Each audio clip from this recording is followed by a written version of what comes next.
જય ધન્વંતરી, જય આયુર્વેદ. આપણી સાથે છે ગૌતમભાઈ, જેમને 2 થી 3 વર્ષથી સફેદ કોડની એટલે સફેદ ડાઘની તકલીફ હતી. જેમણે ઘણી બધી દવા કરાવી, છતાં પણ એમને કહી શકાય કે થોડું ઘણું પણ રિઝલ્ટ નહોતું મળ્યું. તો એમની પાસેથી સાંભળે કે આપણી સારવાર પછી કેટલો ફરક લાગે છે. ગૌતમભાઈ, કયો તમારે શું શું તકલીફ હતી? આમ તકલીફમાં તો આંગળીએ દાગ હતો અને પગે દાગ હતો. અહીંયા આંગળીમાં સફેદ કોડની તકલીફ હતી, નાનો નાનો દાગ હતો. નાના દાગ હતા. અને પેલા 2-2.5 વર્ષ પહેલા લગભગ મેં ઘણી દવા કરી, ઘણા કોર્સ કર્યા, 6 થી 7 ડોક્ટર પાસેથી દવા લીધી, સ્કિન સ્પેશિયાલિસ્ટ પાસે જઈ આવ્યો. બરાબર.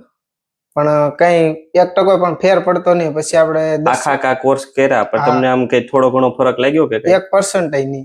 6 કે 7 મહિનાના કોર્સ કર્યા. પછી આયુર્વેદિક સારવાર કરી હતી. આયુર્વેદિક સારવાર પણ કરી હતી, એમાં પણ કઈ રિઝલ્ટ હતું. આપણું ક્યાંથી તમને એડ્રેસ મળ્યું? આપણું તમારે ઇન્સ્ટાગ્રામ માંથી ઓનલાઈન તમારો નંબર મળ્યો. બરાબર છે. પછી તમારો કોન્ટેક્ટ કર્યો. પછી અહીંયાથી લગભગ મારે કેટલી સારવાર થઈ? 1.5 મહિના જેવું થયું છે. 1.5 મહિના થયો છે. એમાં 98-99% જેટલો 99% એટલે જેટલું હતું એમાં કહેવાય છે કે હાવ સાવ નાબૂદ થઈ ગયું છે. ફોટો તો તમારો અંદર મૂકશો જ કે પેલા કેવું હતું ને તને કેવું હતું, તો તમને કેવું રિઝલ્ટ લાગ્યું? રિઝલ્ટ સારું છે, સાહેબની મુલાકાત લેવાય.